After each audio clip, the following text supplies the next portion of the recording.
She said, "You're so controlling, I can't even breathe," because I asked her not to sleep at her gay best friend's house.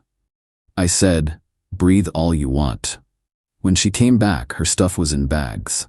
Her gay best friend's wife called me to thank me. I, 30 male, was with Nadine, 27, for about 2 years, lived together for the last 8 months in my condo. Everything was good until about 3 months ago when she reconnected with her best friend from college, Dimitri. First time she mentioned him, it was all, "Oh my God, Dimitri's back in town. You'll love him. He's like my gay best friend. We used to have sleepovers all the time in college. Cool." No issues with her having friends. We all need our people. She started hanging out with him pretty regular. Coffee dates, shopping trips, brunch. Normal friend stuff. He'd text her funny memes, she'd send voice notes back. I even met him once at a group dinner. Well-dressed, theatrical personality, talked about his love for musical theater, seemed to fit the profile. Then the sleepovers started. First one was after they went to some wine and paint night. She called around 11 p.m. clearly tipsy. "Babe, I'm too drunk to drive, gonna crash at Dimitri's. Want me to come get you?" No, his couch is super comfy. Plus we're gonna watch RuPaul and eat ice cream. Okay, not thrilled, but she was being safe about drinking. Whatever. Second time was 2 weeks later. They'd gone to a concert. She said the surge pricing for rides was insane. Stayed at his place again. Third time was last Tuesday. No drinking involved, no concert. Just lost track of time talking, and it was too late to come home at 1 a.m. That's when I spoke up. "Hey, I'm not comfortable with the frequent sleepovers. It's becoming a pattern." She laughed. Actually laughed. "Are you serious? He's gay, like gold star gay. He literally showed me his Grindr profile once." I get that, but what? You think my gay best friend is gonna suddenly turn straight for me? No, I just think it's inappropriate to regularly sleep at another person's house when you're in a relationship. That's when she exploded. "You're so controlling. I can't even breathe. First you have issues with my friends, now you're trying to dictate where I sleep? This is toxic masculinity. I'm not trying to control you. I'm expressing a boundary." "A boundary? You mean a leash? God, I feel suffocated. I need space to be myself." She stormed off to the bedroom, posted some cryptic Instagram story about when they try to dim your light with a black and white selfie. Wednesday, she went to Dimitri's again. Didn't even tell me, just texted, "Staying at D's," since apparently I need permission now. Thursday morning, I'm at the gym at 6 a.m. Rarely go that early, but couldn't sleep. In the locker room, this guy asks to borrow my phone charger. While we're waiting for his phone to get some juice, he's making small talk. "Man, my wife's gonna kill me. Phone died and I didn't text her, I was staying late at work." I laughed. Been there. Better to over-communicate, right? For real. Last time this happened, she thought I was at my buddy Dimitri's place playing poker again. Had to show her my Uber receipts from the office. My brain stuttered. "Dimitri? Yeah, guy throws a mean poker night. Actually, that reminds me, he wanted me to invite some people for next week. You play? Your friend Dimitri, tall guy, into theater? That's him, you know him?" My mouth went dry. My girlfriend's best friend is named Dimitri. Says she hangs out with him a lot. Dude went quiet, looked at me real careful. "Bro, Dimitri's married.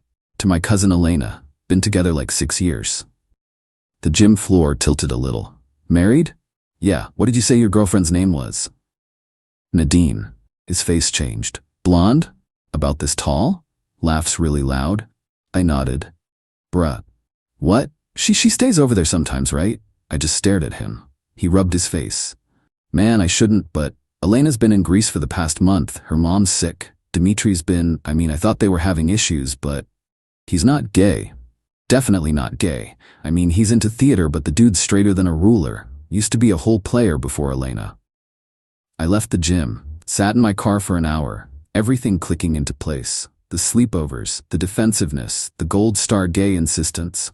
Drove home. Nadine had already left for work. I called in sick, started packing, her clothes folded neat, her skincare stuff organized in a box, her books, her plants, her little collection of coffee mugs, everything in garbage bags and boxes by the door. Texted my landlord about changing the locks. He said he could have someone there by 3 p.m. Texted her at 2:50 p.m. "Your stuff is by the door. You have 30 minutes to get it." Phone exploded immediately. "What? Are you insane? You can't just kick me out. I'm calling the police. This is illegal. 2:55 p.m. Dimitri's married to Elena, who's in Greece. You knew this. Radio silence for 3 minutes. Then, I don't know what you're talking about. Who told you these lies? You're being manipulated. Can we talk about this? 25 minutes. Locks change at 3:20. She called 19 times. I didn't answer. At 3:15, her car screeched into the parking lot. She came up with Dimitri. Dimitri. The audacity. Babe, this is all a misunderstanding, she yelled through the door. Tell him the truth, D. Tell him you're gay. Dimitri looked uncomfortable as hell. Maybe we should just get your things, Nadine. No. Tell him. Nadine. Tell him you're gay. Long pause. Then Dimitri said quietly, I can't do that. Could hear her sharp intake of breath through the door. My wife gets back next week, he continued. This needs to stop. The locksmith showed up right then. Perfect timing. Opened the door just wide enough to point at her stuff. Take it and go. She tried tears. Baby, please. It's not what you think. It's exactly what I think. We didn't do anything yet. Dimitri was already loading bags into her car, clearly wanting to escape. She kept trying different angles. We were just friends. I was overreacting. She loved me. He meant nothing. If he meant nothing, why lie about him being gay? I didn't think you'd understand. Understand what? That you wanted to have sleepovers with a married man? You're making it sound so bad. I'm making it sound like what it is. Locksmith finished, handed me the new keys right in front of her. She lost it. You're so controlling. I can't even breathe. Breathe all you want. Somewhere else. She grabbed the last bag, mascara running. You'll regret this. We were perfect together. We were perfect until you started lying. She left screaming about how I'd never find anyone who loved me like she did. Dimitri drove off separately, looking like he wanted to disappear into another dimension. Blocked her number, ordered Chinese food, watched Netflix in peace. But the story wasn't over. Update 1. The entitlement escalation started exactly how you'd expect. Friday morning after the breakup, she started the social media campaign. But not the usual men are trash posts. No, she went with a different strategy, gaslighting the entire internet. Posted a long Instagram story. When your ex is so insecure, he invents entire marriages to justify his control issues. Dimitri has been my gay best friend since college. Now suddenly he's married, the lies men tell when they can't handle independent women. Her friends ate it up. Comments flowing about toxic masculinity, insecure men, controlling behavior. She even posted old photos of her and Dimitri from college with captions like, been gay since day one, but sure, believe your gym bro. Saturday, she tried a new angle, created a whole TikTok about signs your boyfriend is a master manipulator, with stuff like, creates elaborate lies about your friends, isolates you from your support system, makes you question your own reality. Got 50K views overnight. I only knew because my coworker sent it to me, like, isn't this your ex? But here's where Nadine messed up. She got cocky. Sunday, she posted a story from Dimitri's apartment. Wine glasses, Netflix on the TV, caption, real friends don't abandon you because of someone else's delusions. Except, she tagged the location, and one of Elena's friends saw it. Monday morning, I get a call from an unknown number. Almost didn't answer, but something told me to pick up. Hello? Hi, is this Mason? Yes? This is Elena, Dimitri's wife. My stomach dropped. Oh, hi. I think we need to talk. We met at a coffee shop. Elena looked exhausted. Just flew back from Greece early because her friend sent her Nadine's posts. I want to thank you, she said. For what? For having the balls to end it. Dimitri, he doesn't. He just lets things happen until they explode. I'm sorry you're dealing with this. She laughed, bitter. I knew something was off. He kept mentioning this Nadine from college and how she was going through a hard time. Needed a friend. I'm not stupid. What are you gonna do? Already done. Kicked him out last night. He's at his mother's. Good for you. Can I ask how long were they doing this? The sleepovers? About a month, but they've been hanging out for 3 months. She nodded. The theater tickets. What? Found theater tickets in his jacket. 2 tickets, multiple shows. He said he went with work friends, but his coworkers hate musicals. We talked for an hour. She showed me texts between her and Dimitri. He'd been deleting messages, taking mysterious calls. The whole cheater playbook. The gay thing, though, Elena shook her head. That's a new low. You let her tell people that? He played along at first, I think. When I met him, he definitely gave off that vibe. He did theater in high school, knows how to act. Before she left, Elena said, I'm gonna set the record straight. This affects me too. Tuesday, Elena went nuclear. Posted on Facebook with receipts. Their wedding photos, marriage certificate, screenshots of Dimitri admitting to getting close to Nadine, the timeline of when I kicked Nadine out versus when she showed up at their apartment. Caption: for anyone confused about my husband's sexuality or marital status, let me clear things up. Dimitri is straight, married for now, and apparently hosting sleepovers with someone else's girlfriend. Mason did the right thing. I wish I'd known sooner. The post went viral in our city's social circles. Nadine tried damage control, posted that Elena was in on the lie and this was all an elaborate scheme to break us up. But people weren't buying it anymore. Her TikTok got flooded with comments calling her out. Her Instagram story views dropped to almost nothing. Yesterday, she showed up at my workplace. Security called me. There's a Nadine here, says she needs to talk to you urgently. Tell her I'm not available. She says she'll wait. That's fine. I leave through the back garage anyway. She waited 4 hours. Security said she kept asking different people to just let Mason know I'm here. They had to threaten to call police before she left. That night, got a LinkedIn message. LinkedIn.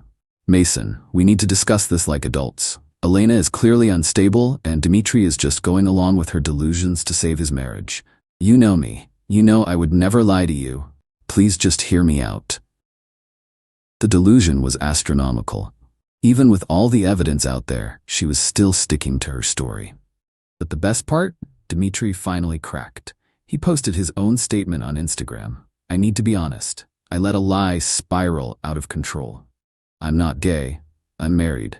I betrayed my wife's trust and Mason's trust by allowing Nadine to use my sexuality as a cover for our inappropriate friendship. Nothing physical happened, but emotional lines were crossed. I'm seeking therapy and hoping to save my marriage. I apologize to everyone affected. Nadine lost her mind in the comments. What are you doing? We agreed to the story. You're ruining everything. Elena made you post this. She actually admitted to the lie. In public, screenshotted immediately by dozens of people. Her best friend Qley texted me. I'm so sorry. I believed her. We all did. She showed us old texts of Dimitri talking about guys and we just, God, we're idiots. You're not idiots. She's a good liar. She's staying at my place now. I'm giving her 1 week. This is too much drama. Good luck with that. Yeah, she's already started saying you and Elena conspired together, that you're probably sleeping together now. I met Elena once, for coffee, to compare notes on being lied to. I know, she can't accept she did this. Narcissists rarely can.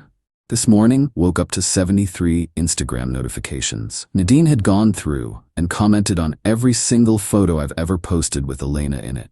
Jokes on her, there aren't any. So she commented on random photos saying things like, hope she was worth it, and you two deserve each other. My account's private. Only my followers could see her meltdown. Most of them already knew the truth. She's blocked now. But I heard from Qley she's already spinning a new narrative, that I turned Dimitri straight somehow, that I converted him to break them up. The layers of delusion are honestly impressive. Meanwhile, I'm just here, in my peaceful apartment, not having to worry about my girlfriend having sleepovers with married men. Funny how controlling it is to expect basic honesty in a relationship. Final update. The complete unraveling of Nadine's world has been both satisfying and honestly kind of sad to watch. So after her commenting spree on my Instagram, she went into what I can only describe as conspiracy theory mode. Started a whole blog called The Truth About Toxic Men, where she posted these long, rambling entries about how I orchestrated an elaborate scheme with Elena to break up 2 happy relationships. According to her blog, I hired someone to pretend to be Elena. Dimitri was paid off to lie about being straight. The wedding photos were photoshopped. The marriage certificate was forged. This was all revenge for her having friends. She even posted a 45-minute YouTube video breaking down the inconsistencies in everyone's stories. The inconsistencies were things like Elena saying they'd been married about 6 years in one post and 6 years in another. Truly groundbreaking detective work. But reality has a way of not caring about your narrative. 2 weeks ago, Dmitry and Elena went to marriage counseling. Apparently, it went badly. Really badly. Elena found out the emotional affair had been going on way longer than anyone thought. Dmitry had been texting Nadine for over a year, since before she and I even started dating. Elena filed for divorce, posted about it simply. Sometimes therapy shows you exactly why things can't be fixed, starting fresh. Nadine saw this as vindication, posted everywhere that Elena was abandoning her marriage because she couldn't handle the truth, said the divorce proved Dmitry was gay all along and just needed to be free. Then Dmitry shut that down real quick. He started dating someone new, a woman, posted photos with her and everything. Caption, moving forward with someone who values honesty. Nadine's reaction was nuclear. She made 8 different posts about how this new woman was clearly an actress I hired. When people pointed out that made no sense, she pivoted to saying Dmitry was performing heterosexuality because of societal pressure. The woman, Bethany, wasn't having it. She commented on one of Nadine's posts, "I'm real, I'm not an actress, and Dmitry told me all about you. The only performance here is you pretending to be a victim. Seek help." That's when Nadine made her biggest mistake. She decided to go after Bethany professionally. Found out where she worked, a dental office, and left reviews saying Bethany was a homewrecker and husband stealer who participated in conversation therapy. The dental office had cameras. Nadine showed up in person to complain about Bethany. They called the cops. She got trespassed. But here's where it gets worse for her. Remember Qley, her best friend who was letting her stay over? She kicked Nadine out after 1 week, like she said. Nadine had apparently been bringing random guys over at 3 a.m., eating all the food without replacing it, using Qley's laptop to run her blog, telling anyone who'd listen that Qley was part of the conspiracy for setting boundaries. Nadine moved back with her parents. Her mom called me. Actually called me. "Mason, this is Diane, Nadine's mother." "Oh, hi. I'm sorry to bother you, but we need to know, is any of what she's saying true?" "What is she saying now?" "That you hired a team of actors to destroy her life because she had a gay friend." "Ma'am, I know how it sounds, but she's my daughter and she seems to really believe this." Dmitry is married, was married. He admitted he's straight. It's all documented online. Long sigh. "We're trying to get her into therapy. She won't go. Says therapists are part of the conspiracy too. I'm sorry you're dealing with this. You seem like a nice young man. I'm sorry she did this to you." Last week, the other shoe dropped. Nadine had been interviewing for jobs using me as a reference without asking. I got 3 calls in 1 day. First interviewer: "So Nadine listed you as a reference?" "She did?" "Yes, as her former partner who can speak to her character." "Well, she's certainly creative with the truth. Can you elaborate?" "She convinced me her married male friend was gay so she could have sleepovers at his house." "Oh, yeah." Second interviewer was even better. Nadine had listed me as her former business partner in some made-up marketing company. I've never run a business with her. "She said you co-founded NM Digital Solutions?" "That's completely fictional." "I see." Third interviewer just straight up said, "We Googled her and found some concerning online behavior. Can you comment?" "No comment needed. The internet speaks for itself." She didn't get any of the jobs. Yesterday was when I got the final closure I didn't know I needed. Elena messaged me, "Coffee? I have news." We met at the same place. She looked completely different, lighter, happier. "Divorce is almost final," she said, "and I wanted to thank you again." "You don't need to thank me." "No, I do. You know what Dmitry told the lawyer? He said the thing with Nadine was my fault for being gone so much, that I pushed him into an emotional affair by visiting my sick mother." Wow. Right? And here's the kicker. He's been telling people that Nadine seduced him, that she pretended to be a lesbian to get close to him. She's saying he's gay, he's saying she's gay. Nobody can keep their story straight. We both laughed at the unintended pun. "By the way," Elena added, "Bethany dumped him. Turns out he was texting another friend late at night. Some habits don't change." That was fast. 2 weeks, new record. What about Nadine? Still posting conspiracies? Latest theory is that you and I are secretly married, and this whole thing was to steal Dmitry from her. How would that even work? Don't try to logic it out. I made that mistake. As we were leaving, Elena said something that stuck with me. You know what the saddest part is? If she'd just been honest about liking him, you probably would have just broken up normally. No drama. No conspiracy theories. Just a regular breakup. She was right. If Nadine had just said, I have feelings for someone else, I would have been hurt, but I would have let her go. Instead, she created this elaborate lie that destroyed multiple relationships and her own reputation. Got home to find a letter in my mail, handwritten, from Nadine. 3 pages of absolute madness. Accusations, theories, demands for apologies. But the last line was what got me. I hope you're happy with the life you stole from me. I didn't steal anything. I just refused to let her steal any more of mine. Burned the letter. Ordered pizza, actual pizza, not code for an affair partner. Watched the game in peace. My place is still drama-free. Started dating someone new. Met her at a board game cafe. She has no secret boyfriends, gay or otherwise. Doesn't believe in sleepovers with friends. Thinks the whole story is insane when I told her. Wait, she really thought people would believe he was gay when his wife posted their wedding photos? She still thinks it apparently. That's concerning. Yeah, I know how to pick 'em. Well, you picked me, so you're getting better. She's right. I am getting better.